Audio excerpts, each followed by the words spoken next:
Hello welcome friends. तो दोस्तों, आज की इस वीडियो में हम लोग पिग्मेलियन से संबंधित एक बहुत ही मेजर क्वेश्चन को डिस्कस करेंगे।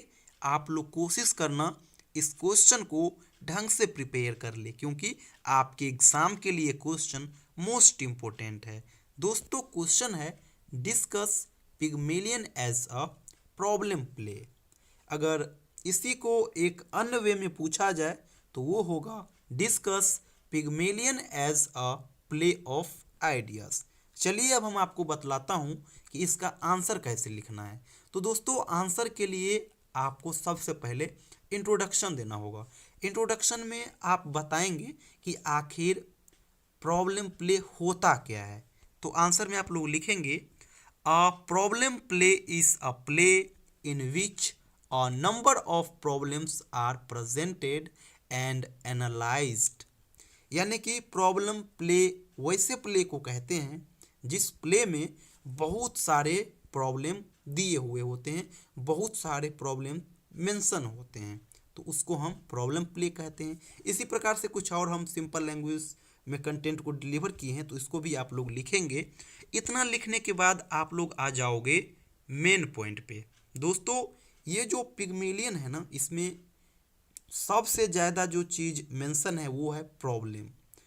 हर चीज़ का केवल और केवल यहाँ पे प्रॉब्लम ही समझिए देखने को आ रहा है। अगर कोई प्रॉब्लम से अगर निजाज भी पा रहा है ना, तो निजाज पाने के बाद भी उसमें प्रॉब्लम ही क्रिएट हो जाता है। कैसे? तो चलिए हम आपको बतलाते हैं। तो सबसे पहला जो दोस्तों प्रॉब्लम है, और वो सबसे बिगेस्ट प्रॉब्लम है, सेंट्रल प्रॉब्लम है, वो है एजुकेशन का प्रॉब्लम। और एजुकेशन का प्रॉब्लम किसके संदर्भ में? तो एलिजा डुलिटल के संबंध में। दोस्तों, एलिजा डुलिटल है ना, एजुकेशन का इनमें बहुत कमी होता है। ये ढंग से अपने लैंग्वेज को भी डिलीवर नहीं कर पाती है, क्योंकि एजुकेशन का अभाव उनमें होता है। ये कोंकणी लैंग्वेज का प्रयोग करती है, लेकिन इस चीज को प्रोफेसर हिगिंस दूर जरूर कर देता है, लेकिन फिर प्रॉब्लम ही क्रिएट हो जाता है। कैसे? तो एलिजा डुलाइटल दोस्तों शुरू में फ्लावर बेचा करती थी, फूल बेचा करती थी, और उस टाइम इनका लैंग्वेज बड़ा कोंकणी होता है। वो ढंग से चीज़ों को डिलीवर नहीं कर पाती थी। वो अपने एजुकेशन के थ्रू दूसरे को इम्प्रेस नहीं कर पाता था, ताकि वो फूल भी ढंग से बेच पाए।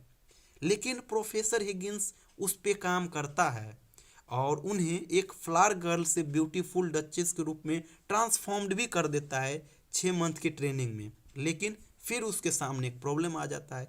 फ्लावर गर्ल से ब्यूटीफुल डचेस तो बन गई, लेकिन अब वो ब्यूटीफुल डचेस बनने के बाद फिर तो फ्लावर नहीं बेच सकती, क्योंकि जब वो कोंकणी लैंग्वेज भी बोलती थी, फिर भी वो फूल बेच करके अपना गुजारा चला लेती थी। बट अब ये एक ब्यूटीफुल डचेस बन गई है, बड़े घराने की दिख रही है, और अब ये अगर इस सिचुएशन में अगर फूल बेचने आ जाए तो फिर भी ये भी इनके लिए एक और प्रॉब्लम क्रिएट कर देगी।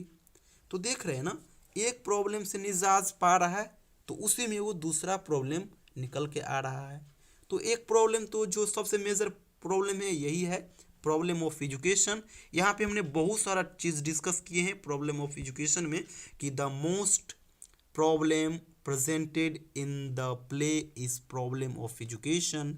Elisa Doolittle's education in phonetics is a difficult problem, but Higgins successfully overcomes the difficulties. इस प्रकार से हम सिंपल लैंग्वेज का यूज़ करके कंटेंट को यहाँ पे लिखे हैं, आप उसको लिखना। तो सबसे पहला तो प्रॉब्लम यही हो जाता है। दूसरा प्रॉब्लम आ जाता दोस्तों अल्फ्रेड डुलाइटल का प्रॉब्लम्स।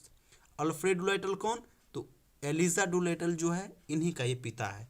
एक्चुअल में होता क्या है दोस्तों, तो ये अल्फ्रेड डुलाइटल जो है ना, ये बहुत गरीबी में होते हैं, और गरीब के कारण ही ये शराबी बन जाते हैं। जब इनकी बेटी यानी एलिसा डुलाइटल फ्लावर बेच करके आती थी शाम को, तो वो उनसे समझिए 50% पैसा लेकर के शराब पी लेता था। उसके पास उतना पैसा नहीं होता था कि वो अपनी बेटी का केयर कर पाए, उसे पढ़ाए लिखाए, कपड़े लत्ते दे। तो उसके पास ये सारा चीज़ नहीं होता था, यानी बहुत गरीबी था।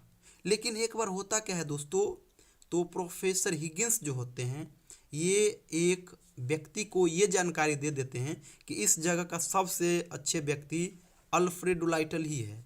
और जिस व्यक्ति को ये इन्फॉर्मेशन देते हैं वो व्यक्ति के पास खुद का बच्चा नहीं होता है और वो बूढ़े होते हैं और लेकिन वो बहुत धनिक होते हैं। तो क्या करते हैं, वो पूरा अपना धन संपत्ति जो होता है ना ये अल्फ्रेड डुलाइटल को दान दे देते हैं।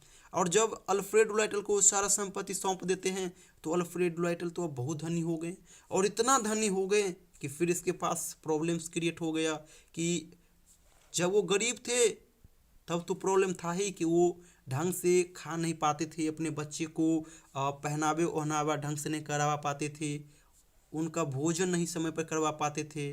तो ये प्रॉब्लम था शुरू में।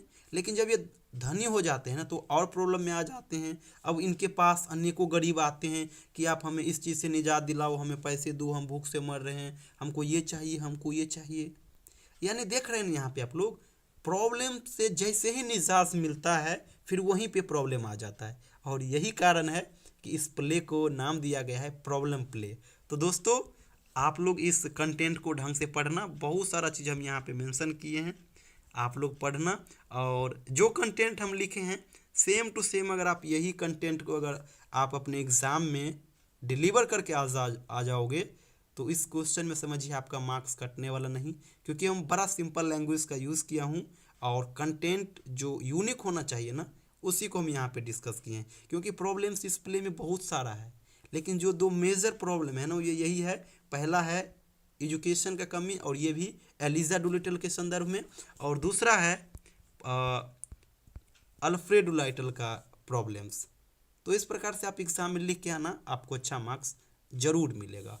थैंक यू सो मच दोस्तों।